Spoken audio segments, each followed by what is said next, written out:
Wheelchair Rapunzel, whose real name is Alex Daisy, was once seen as a rising content creator from Chicago, Illinois. For a long time, she was known for speaking openly about her life with SMA type 2, a condition that affects her muscles and mobility. Her story started like a lot of people's online, sharing her day-to-day life, the challenges of accessibility, and personal experiences that made viewers feel connected to her. At first, she was viewed as inspiring, confident, and honest. But over the years, that image slowly began to crack. And eventually, her own actions would turn her from a well-liked creator into one of the most criticized figures on social media. Alex really started gaining traction around 2020, mainly through Instagram and TikTok. She built an audience by talking about disability, independence, dating, and body confidence. People supported her because she seemed real and unfiltered, but as her following grew, her content began to change. Instead of just talking about her life and challenges, she leaned more into shock value and controversy. She started posting more provocative videos, public confrontations, and clips where she treated people around her with what many viewers felt was unnecessary aggression or entitlement. One early turning point was a video she filmed in a public restroom. In the clip, she confronted a woman who had used an accessible stall, recording her as she came out and lecturing her about it. While Alex framed it as advocacy for accessible spaces, many viewers felt that secretly filming someone in a bathroom and posting it online crossed a line. That moment became one of the first big signs that something was very off in how she handled conflict and attention. Over time, her online circle also began to raise serious concerns. Alex was seen associating with and defending people who already had troubling reputations, including a fellow creator accused of extremely serious behavior involving minors. Instead of distancing herself, she publicly supported him, which confused and upset a lot of her followers. People started asking the same question over and over.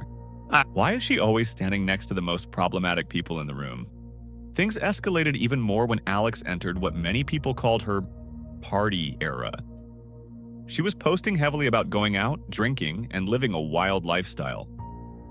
Then her personal life took a big turn when she became pregnant with her on-again, off-again boyfriend, Noah. Their relationship was unstable from the very beginning. Noah had repeated struggles with addiction and was in and out of rehab. Alex, meanwhile, was dealing with her own issues, including frequent drinking, all while documenting huge parts of this chaos online. When their daughter Ari was born, the internet's concern went from mild gossip to serious worry. Alex began posting a large amount of content centered around her pregnancy and motherhood. These videos often performed extremely well and became a major part of her online identity. But behind the scenes, viewers noticed red flags everywhere: heavy drinking, unstable relationships, constant drama, and constant mentions of CPS visits and police showing up. According to Alex, these welfare checks were the fault of haters and ableist trolls. But from the outside looking in, many people weren't convinced this was just about discrimination. They saw a young child in the middle of chaos, with a mother who needed full-time care herself, and a father who couldn't stay out of rehab. Another major issue that kept resurfacing was how Alex handled her caretakers. Instead of going through certified agencies or licensed professionals, she often chose to find help through Craigslist or online posts. On paper, that might sound like just trying to save money, but in practice, it led to a revolving door of caretakers and a lot of disturbing claims. Multiple caretakers later came forward saying the working environment was unsafe, unsanitary, and emotionally draining. Some allege that she refused basic hygiene standards and that she wouldn't allow them to use normal protective equipment while helping her with extremely intimate care. Others claimed that she was drinking heavily on a regular basis and that her daughter was often in the middle of all this instability. All of these accusations painted a very different picture from the one Alex showed on social media. But the real breaking point didn't come from a TikTok or a viral argument. It came from a police report. A police report out of Florida would eventually surface and completely change how almost everyone saw her. According to that report, Alex asked a young boy in her building, a minor, to help her with extremely personal tasks inside her apartment. The report describes how she met him in the elevator, asked his age, and then invited him into her home under the pretense of needing help. Once inside, she asked him to assist with things no minor should ever be responsible for. The situation made the boy uncomfortable enough that his mother later went to the authorities, and that's how the case began. When this report became public, it shocked the internet. It wasn't a rumor or anonymous gossip or a vague accusation. It was written documentation from law enforcement. Alex eventually addressed the situation online. She admitted that she had been drinking that night. She said she was desperate for help, that she had no caregiver available, and claimed that her intentions were purely about getting physical assistance, not anything else. But the public wasn't buying it.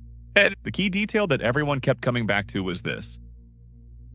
She knew he was underage. She asked his age before any of this happened.